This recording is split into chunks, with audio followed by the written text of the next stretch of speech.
Hi friends, welcome to Nellai food court. இன்றைக்கி நம்ம சேனலில் டேஸ்டியான கறி தக்கடி எப்படி செய்கிறதுன்னு பார்ப்போம். இது மட்டன் யூஸ் பண்ணி செய்கிற ஒரு சூப்பரான ரெசிபி. இதில் மட்டன் பீசஸை விட அதிகமாக மட்டன் எலும்பு தான் நம்ம சேர்க்க போகிறோம். இதுக்கு முதல்ல மட்டன் குழம்பை ரெடி பண்ணிக்கணும். அதில் தான் நம்ம தக்கடி ரெடி பண்ண போகிறோம். அதனால் முதல்ல மட்டன் குழம்பு செய்கிறதுக்கு தேவையான இன்க்ரீடியன்ட்ஸ் என்னெல்லான்னு பார்க்கலாம். இன்றைக்கி நான் தக்கடி செய்கிறதுக்காக 1/2 கிலோ மட்டன் எடுத்திருக்கேன். முதல்ல நம்ம இந்த மட்டனை நல்லா வேக வச்சு எடுத்துக்கலாம். மட்டன் வேக வைக்கும்போது எப்போது சேர்க்குறத விட 1 கிளாஸ் அதிகமாக தண்ணி சேர்த்துக்கோங்க. 3 மீடியம் சைஸ் வெங்காயத்தை நீளமாக நறுக்கி வச்சுக்கோங்க. ஒரு தக்காளியும் நறுக்கி வச்சுக்கோங்க. இப்போ நம்ம குழம்பு செய்ய ஆரம்பிக்கலாம். எப்போவுமே நம்ம தக்கடி செய்கிறதுக்காக ஒரு விரிவான பெரிய பாத்திரத்தை எடுத்துக்கணும். அப்போ தான் அந்த தக்கடி உருண்டையெல்லாம் ஒன்றோட ஒன்று ஒட்டாமல் இருக்கும். பாத்திரம் சூடானதும் 3 டீஸ்பூன் எண்ணெய் ஆட் பண்ணிக்கலாம். இப்போ எண்ணெய் சூடானதும் அதில் ஒரு சின்ன துண்டு பட்டை, ஒரு பிரிஞ்சி இலை, 3 ஏலக்காய், 4 கிராம்பு சேர்த்துக்கோங்க. கூடவே 1 டீஸ்பூன் பெருஞ்சீரகம், 1 டீஸ்பூன் ஜீரகம் ஆட் பண்ணிக்கோங்க. இப்போ நம்ம நறுக்கி வச்சுருக்கிற வெங்காயத்தை ஆட் பண்ணிக்கலாம். இந்த வெங்காயத்தை ஒரு 3 நிமிஷம் நல்லா வதக்கி எடுத்துக்கோங்க. வெங்காயம் நல்லா வதங்கினதுக்கப்புறமா இஞ்சி பூண்டு பேஸ்ட்டு 2 டீஸ்பூன் ஆட் பண்ணிக்கோங்க. இந்த இஞ்சி பூண்டு பேஸ்ட்டையும் நல்லா பச்சை வாசனை போக வதக்கி எடுத்துக்கோங்க. இப்போ நம்ம நறுக்கி வச்சுருக்கிற தக்காளி ஆட் பண்ணிக்கோங்க. தக்காளி நல்லா வசங்கினதுக்கப்புறமா நம்ம தேவையான மசாலா பவுடர் சேர்த்துக்கலாம். 3 டீஸ்பூன் மல்லித்தூள் ஆட் பண்ணிக்கோங்க. 2 teaspoon Kashmiri chilli powder, 1/2 teaspoon மஞ்சள் தூளும் ஆட் பண்ணிக்கோங்க. இப்போ இதெல்லாம் கொஞ்சம் ஒன்றா கலந்து விட்டுக்கலாம். இப்போ 1 டீஸ்பூன் ஜீரக பொடியும் 1 டீஸ்பூன் பெருஞ்சீரக பொடியும் ஆட் பண்ணிக்கோங்க. இப்போ நம்ம வேக வச்சு எடுத்துருக்கிற மட்டனை ஆட் பண்ணிக்கலாம். இப்போ இந்த மசாலா பவுடரை மட்டனில் நல்ல படும்படியாக கலந்து விட்டுக்கோங்க.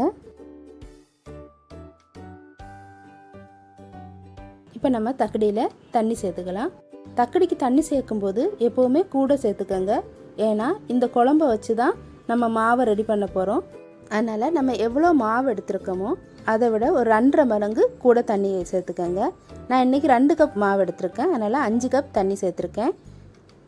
இது கூடவே நம்ம மட்டன் வேக வைக்கும்போது 1 கப் தண்ணி கூட சேர்த்துருந்தோம். அந்த தண்ணியை இது கூடவே சேர்த்துக்கோங்க.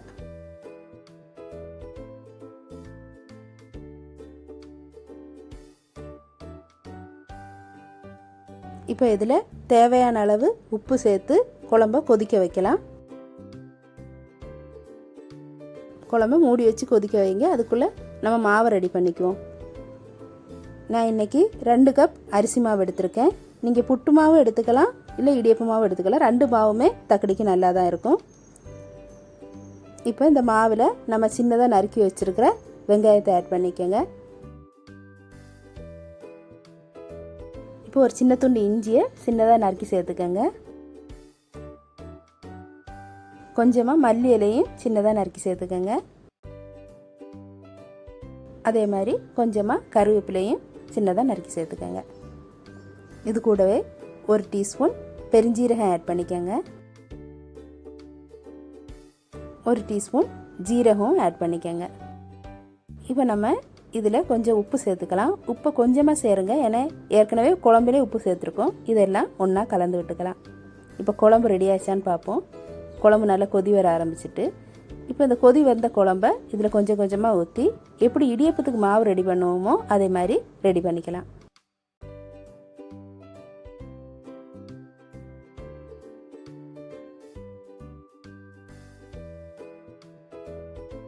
மாவு ரெடி ஆயிடுச்சு. இப்போது இது கையில் சின்ன சின்ன உருண்டையாக பிடிச்சு மாற்றி வைக்கலாம். இந்த உருண்டையை முடிஞ்ச அளவுக்கு கிராக் இல்லாமல் பிடிச்சிக்கோங்க.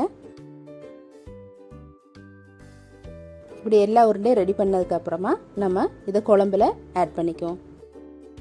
குழம்புல உருண்டை சேர்க்கும்போது சிம்மிலே வச்சுருங்க.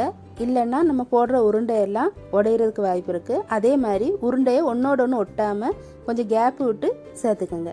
இப்படி நம்ம ரெடி பண்ணி வச்சுருக்கிற எல்லா உருண்டையும் சேர்த்ததுக்கப்புறமா ஃப்ளைமை சிம்மில் வச்சு ஒரு 10 நிமிஷம் இதை மூடி வச்சு வேக வைங்க.